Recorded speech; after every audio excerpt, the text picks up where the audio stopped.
ഇത് ഒരു ജോണറിലോട്ട് ഈ സിനിമ ഒതുക്കാൻ പറ്റത്തില്ല. ഇപ്പോൾ എടുത്തു പറയാനാണെങ്കിൽ ഫ്രണ്ട്ഷിപ്പ് ഉണ്ട്, ലവ് ഉണ്ട്, യെസ്, ഫാമിലിക്ക് ഒരുപാട് വാല്യൂ കൊടുത്തിട്ടുണ്ട്, ഒരുപാട് ഇമോഷണൽ സീൻസ് ഉണ്ട്, ആക്ഷൻ ഉണ്ട്. പല പല ജോണേഴ്സിൽ നിന്ന് കുറച്ച് വന്നിട്ടുള്ള ഒരു സിനിമയാണ് കുമ്മാട്ടിക്കളി. എങ്കിലും ഇതൊരു ഹ്യൂജ് ബഡ്ജറ്റ് പ്രോജക്റ്റോ ഒരുപാട് സ്റ്റാർസിനെ വെച്ച് കൊടുത്തൊരു പ്രോജക്റ്റ് അല്ല. നമ്മൾ ഒരുപാട് ന്യൂ കമേഴ്സ് എന്ന് തന്നെ പറയാം. ഒരുപാട് പേര് നമ്മുടെ മാക്സിമം എഫേർട്ട് ഇട്ട് ചെയ്തിരിക്കുന്ന ഒരു സിനിമയാണ്. അപ്പോൾ അതെങ്ങനെ പ്രേക്ഷകർ സ്വീകരിക്കും, നന്നായി സ്വീകരിക്കും എന്നുള്ള പ്രതീക്ഷയുണ്ട്, പ്രാർത്ഥനയുണ്ട്.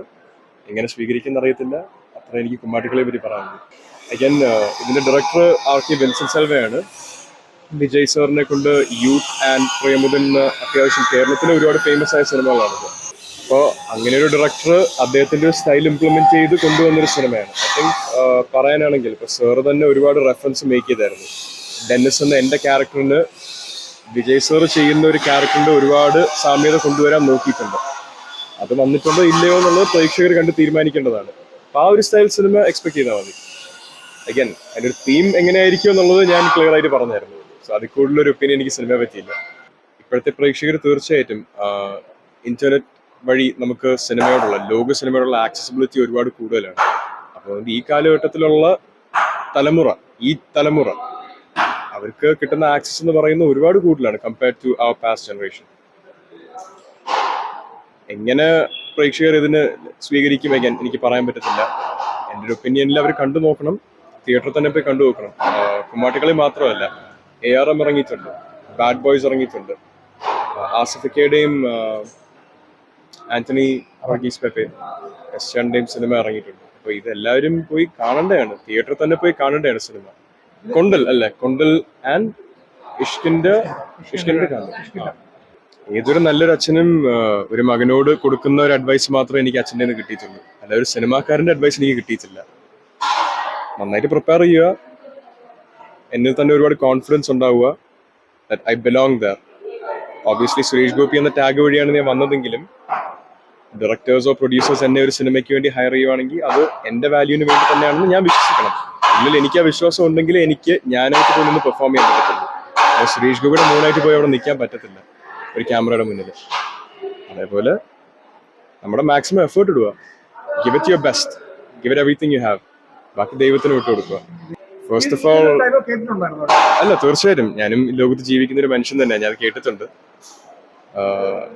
നമ്മുടെ ജനറേഷനിലെ ഒരു സ്റ്റാർ തന്നെയാണ് രാജുചേട്ടനെ പോലെ ഒരു അത്രയും കാലിബറുള്ള 20ഓളം വർഷമായിട്ട് വർക്ക് ചെയ്യുന്ന ഒരു ആക്ടറായിട്ട് കമ്പയർ ചെയ്യുക എന്ന് പറയുന്നതിൽ ഒരുപാട് അഭിമാനമുണ്ട് എനിക്ക് ഒളിപ്പിച്ചു വെക്കാൻ പറ്റത്തില്ല.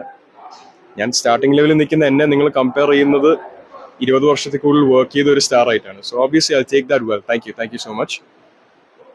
അഹങ്കാരം, കോൺഫിഡൻസ് ഇതിലെന്താന്ന് എനിക്കറിയത്തില്ല. ഞാൻ ഇങ്ങനെയാണ്, ഞാനൊരു മനുഷ്യനായിട്ട് എന്നെ തന്നെ ഒരു മനുഷ്യനായിട്ടാണ് ഞാൻ കാണുന്നത്.